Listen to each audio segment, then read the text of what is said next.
ناجی ام درباسی ناوا سوری ببن بینرنجا وکی کو هر کسی دید اسرائیل به رنگ کی دجوار دسوردان لعرض سوری کر حتی ایریشک جیل و دره پیکانی به تایبت لهرما بیت جن گندوار شامه دنابرا و شامه در دورا 40 کیلومتر آن هیا اسرائیل د بربانگا سبه د دسوردان لو دره کر لگور کو راگ هاندیا گله لشکر نوی هاتن باراندن ده انجام دشخوا 6 لشکر نوی بریندار بون و ایجی پشتره به بالافران او دور بمباران کرن لگور اسرائیل دبیجه لوی دره وان اپراسیونک لگرین پیکانین اپراسیون خوب سرخستنه چند کسین گریدای جماع الاسلامیه وکی کو او بنافدکه لوی دره گرتنه لید همان وقتی ده آگاهی هاتن ورگرتن کد انجاما و ایریشا اسرائیل ده بهدری 10 کسان مرند ناوان ده سویل جنو زاروک جی هنه لورا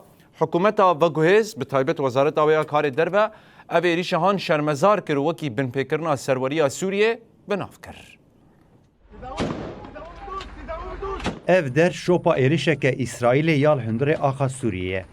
Di saetên berbangê de hêzên İsraîlê bi ser herêma Bêt Cîn de û 40 kilometre dûrî Şamê girtin. Bi gotina wê ew li dû agahiyên îstixbaratî çûne û çend kesên girêdayê rêxistina Cema İslamiyê girtin. Li gorî wê hinek kesan çek li hemberî leşkerên İsraîlê bi kar anîn û 6 kes birîndar bûn. Hêngê balafirên İsraîlê dest bi êrişan dikin. Di encamê de 13 kes tên kuştin, di nav wan de 7 sivîlin jin û zarok jî hene. Her wiha 20 kesê din jî birîndar bûn. Li tenişta wê ev pevçûn bû sedema koçberiya xelkê deverê. Ev jî birîndarên êrişê li nexweşxaneyeke Şamê tên derman kirin.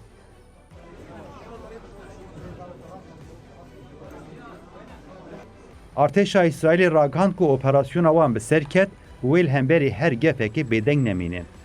Wezareta Karên Derve ya hikûmeta Veguhêz ev êriş şermezar kir û wekî binpêkirina serweriya Sûriyê binav kir.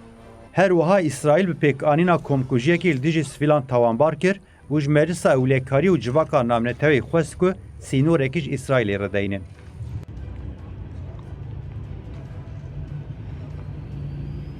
Wezîrê Parastinê İsraîlê İsrail Katz jî dê got aştiyeke nêzik bi Sûrî re tune ye û eger gef li durziya bêxwerin plana artêşa İsraîlê heye.